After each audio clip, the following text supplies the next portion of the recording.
Welcome. Today we're going to be remaking David Guetta's I Can Only Imagine. I'm using free plugins for all these synths, so anyone can download these plugins as well as presets and MIDI files and recreate the track in whatever software you use. To download all these things, just click the link at the top of this page. It'll take you to Synth's Kickstarter page. If you scroll down to the bottom, you'll see a few tutorial videos, including this one and a few others, each with a download link above it that will give you the presets in, well, let me show you actually. You will get this. You'll get the audio bounce of the whole track.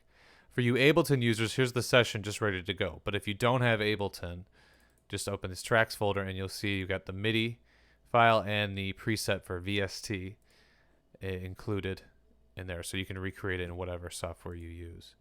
While you're at the Synthorial Kickstarter page, check out Synthorial. It is the ultimate synthesizer tutorial, a fully interactive training software that'll turn you into a synth programming guru.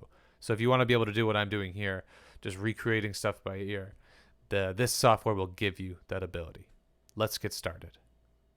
So starting with the drums, we got the kick, snare, clap,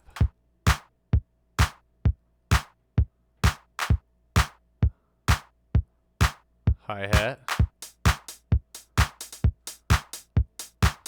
and then every once in a while there's this kind of very washy crash sound.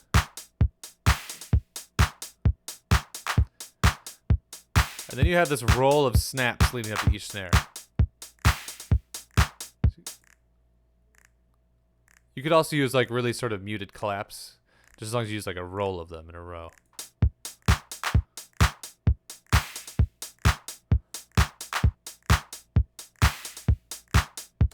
That's the drums. Next is the bendy synth. This is probably the most identifiable synth in the track. We're going to use Synth 1 for this, a nice free VST synth. First, I'm going to initialize the sound. This is a preset that I made that's just for very basic settings. It's a good starting point for designing a sound. Solo it. Now you hear like a gung gung gung, you hear like sometimes two notes overlapping. I set that up so that when we switch to legato mode, they kind of push into each other. That way when we turn portamento on, those overlapping notes that sounded really messy before now create a nice bending effect. And we'll turn auto on so that it only occurs when we actually play legato. When we connect the notes, the portamento kicks in. If we don't connect the notes, portamento won't kick in. Now we want a little bit more tail on this sound. Gives it a little length. Fills more space. First oscillator should be a saw. Sub oscillator, also a saw. We're going to crank this. So the low end really kind of takes over the sound a bit. The second oscillator, I'm going to mix it 100% so you can hear it. Sorry, the third oscillator. We're going to pitch this one up an octave. And mix it back in so that it's one of the more noticeable aspects. You want that high end to kind of stick out a bit. Next is the filter. Low pass 24. We're going to bring the cutoff down. That's the darkest point we want the sound to reach. This has a filter envelope on it though. You can hear it start bright and get lower, so we're going to use the filter envelope. Bring the amount up. Now, so that sets where it starts. That bright attack, but we want it to decay down to the cutoff, so we're going to make sure the sustain's all the way to 0, because the 0 sustain equals your cutoff. And we want the actual sweep down to be a little faster. We want the decay to be faster, or sorry, slower. So bring it up to 76.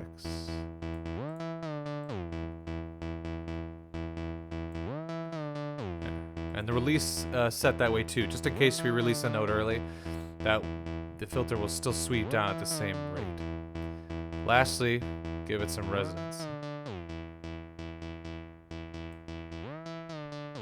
Yeah. You notice I'm keeping key tracking off. That's because if I bend the pitch up and then hit a new note, like portamento does, it would have a weird effect on the cutoff. I'll show you. Watch as it bends up. After the bend up, the note after is super bright. Sounds kind of unnatural and strange. Without it, it's a little smoother. So no key tracking for this. Next, we want this big, wide, and smeared. Turn on some unison. Add a third voice. And really detune it, the unison. This is where you get that kind of cool instability, that intensity is from that unison detune. And then spread it. Then to make it even more kind of smeared and swirly, add some chorus and turn up that. Good, there's your basic sound. We want to give it some more attack though.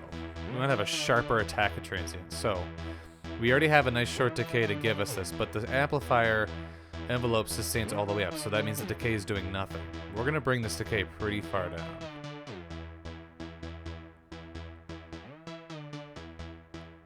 So now you hear the attack transient, the front of the sound's really jumping out.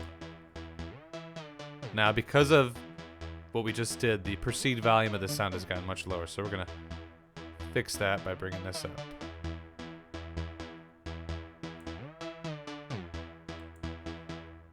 Bringing the other drums.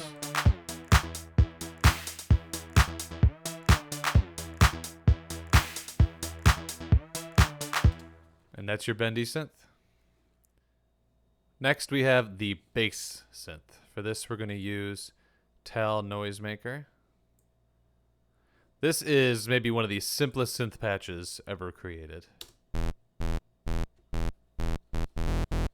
Now, it's only one waveform, so we're not going to use a sub-oscillator. And this also uses a portamento, kind of the way the bendy synth did. So we want to turn the portamento time up to here. And turn on auto, so it happens when we play legato. There, so when you go up, it's a legato note. Whip it. There's our portamento. It's already set to saw. Now all you gotta do is bring the 24 dB filter cutoff down.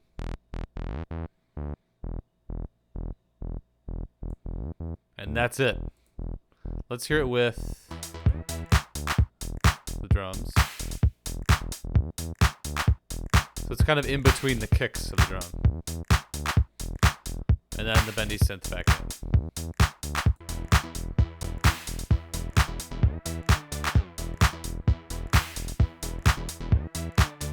And that's the bass.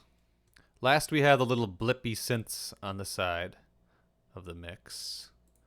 For this we are also going to use Tal Noisemaker.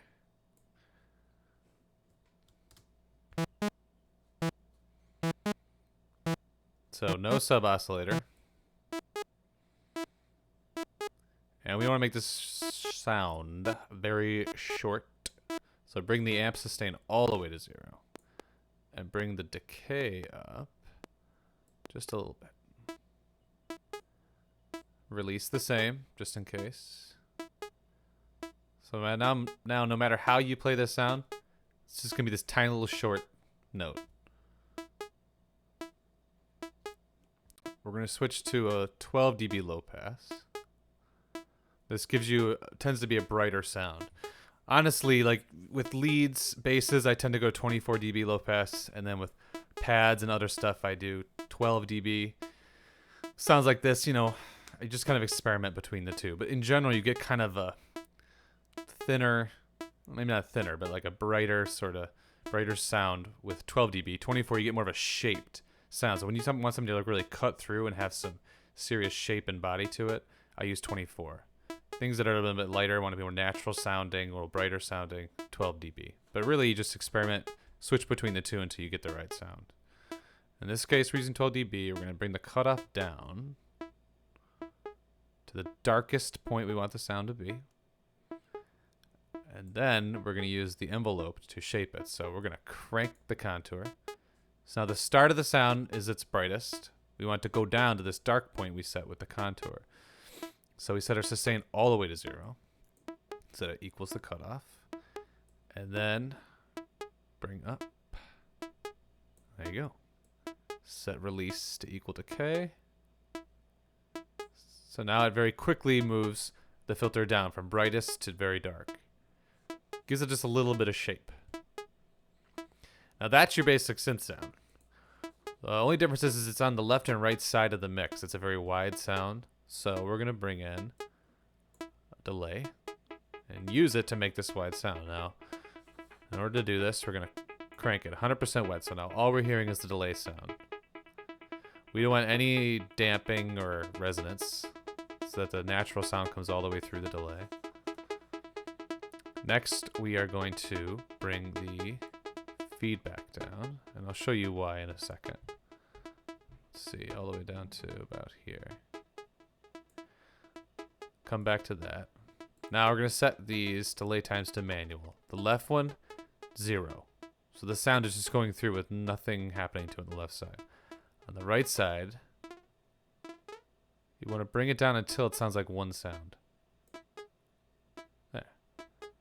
Now, going back to the feedback. That's what happens if feedback's too high. So you want to bring it down enough. Too much and you lose the sound. So, just the right amount. Now it's stereo. Bring everything else back in.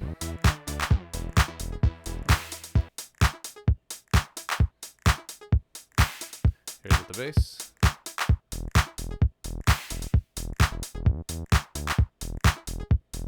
And then the centerpiece.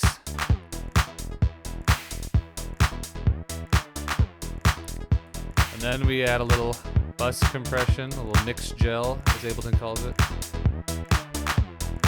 This started as a preset that I selected, mix gel, but then you gotta tweak the attack release threshold to really get it to start to kind of glue together and pulse a little bit. And then to make this thing loud, brick wall limiter. And it makes it pump even more.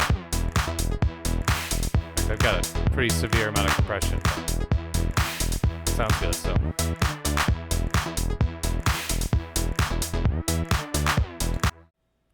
And that's it. Once again, to download all of the MIDI files and presets, click the link at the top of this video. It'll take you to the Syntorial Kickstarter page. Scroll down to the bottom here where you will see a bunch of tutorial videos, including this one. And click the link above each video to download all of the goodies that come with it. And while you're there, check out Syntorial. Again, if you want to be able to do what I'm doing, programming all these sounds by ear, then this program will give you that ability. It will train you to become just a great synth programmer. Thanks for watching.